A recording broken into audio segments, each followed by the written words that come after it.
लाख चाहो, आपकी लाइफ में कोई बदलाव नहीं होगा जब तक आप आत्मिक व्यक्ति नहीं बनते।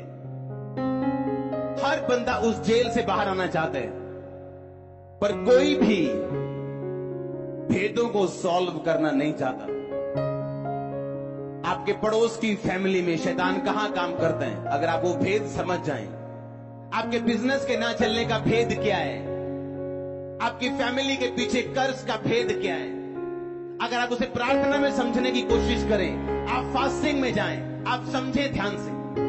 जब मैंने जलंधर में मिनिस्ट्री स्टार्ट की तो लोगों का कहना क्या था, यहां तक कि बिशप्स का कुछ लोगों का कहना क्या था कि जब एक मिनिस्ट्री स्टार्ट होती है, अगर वो एक साल में 100 से अधिक मेंबर से बढ़ जाए तो उसका टूटना लाजमी ही लाजमी है, वो टूटेगी ही टूटेगी। ये यहां का भेद था कि कोई कलीसिया बढ़ती नहीं थी, सब कलीसिया 100, 200, बस। उसके बाद क्या हुआ, टूट गई। क्या हो गया, ये प्रॉब्लम, क्या हो गया, वो प्रॉब्लम। उस भेद को जब सॉल्व किया गया तो आज आप जानते हैं हम कहां पे बैठे। आपकी तरक्की, आपकी ऊंचाई जहां तक परमेश्वर आपको लेके जाना चाहता है, वो इस बात पे निर्भर करती है कि आप कितने आत्मिक हैं,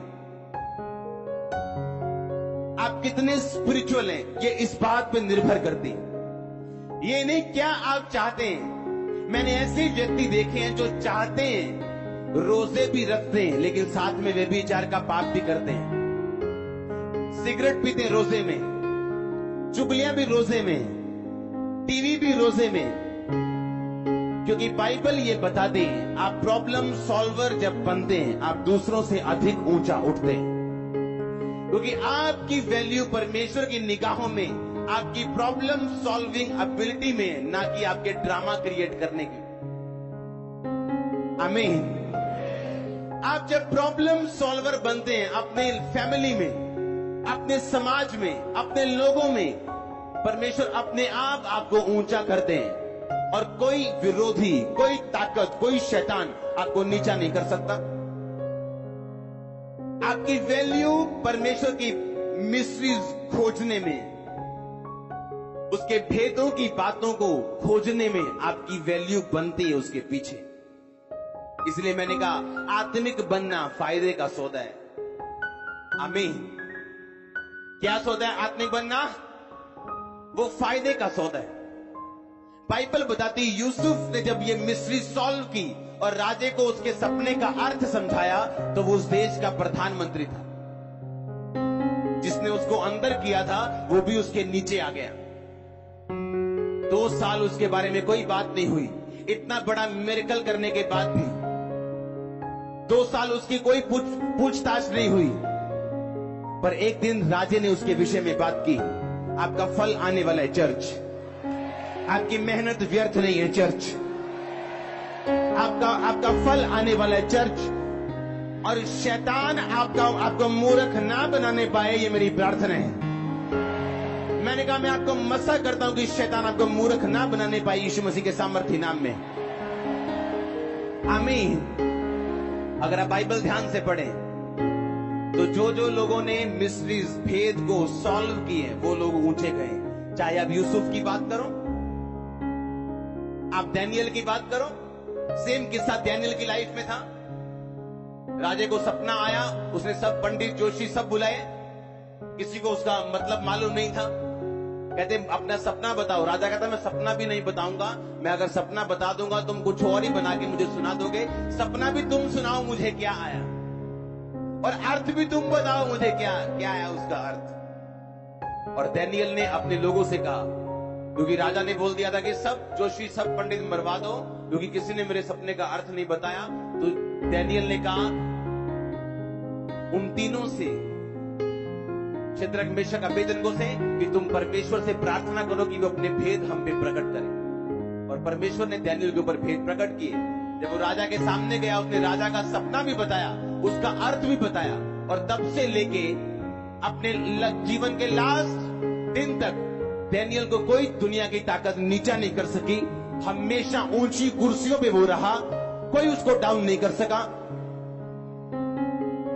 आपकी प्रॉब्लम आपका दुश्मन नहीं,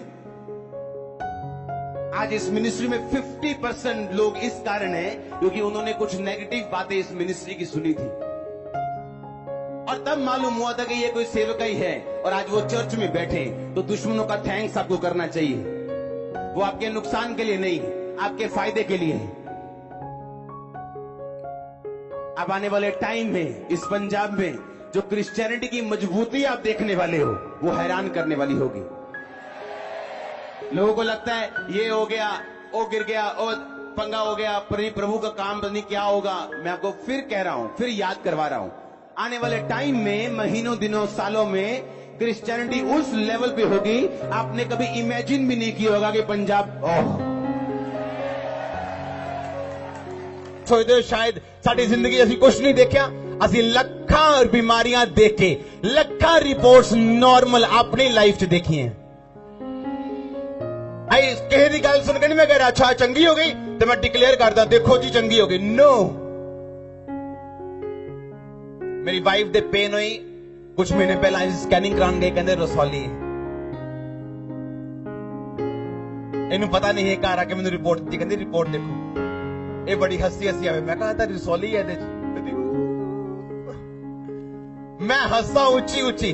मैं क्यों हंसा मैंने पता सीगा, मैं कहा एक होर गवाही मेरे घर चाहिए। मैं कहा डोंट वरी, प्रेयर की थी, 1 वीक 2 वीक 3 वीक द्वारा स्कैनिंग, डॉक्टर कहना एक कितना हो सकता है कि तेरी स्कैनिंग च कोई रसौली नहीं है। तो लगता शायद असी लोगों को देखे कह रहे नो, जिन्ना दिना च रसौलियां निकल रही सी लोगों तो बाहर निकल गए, उन्ना दिना च असी अपनी फैमिली लिए भी प्रेयर कर रहे थे। तो लगता शायद ये सब कुछ एवं ही हो रहा है, एवं नहीं है, असी एक्सपीरियंस किया है। जलंधर के सब तो पुराने डॉक्टर जिन्हों को मैं जानता सी बोलते सी ए इम्पॉसिबल है, आज जो मैंने देखते हैं वो कुछ बयान नहीं कर पाते कि कितना पॉसिबल है, एक कितना पॉसिबल है, एक नहीं हो सकता। कोई एक MM रसौली नहीं। डॉक्टर ने को गल गई फट की होनी,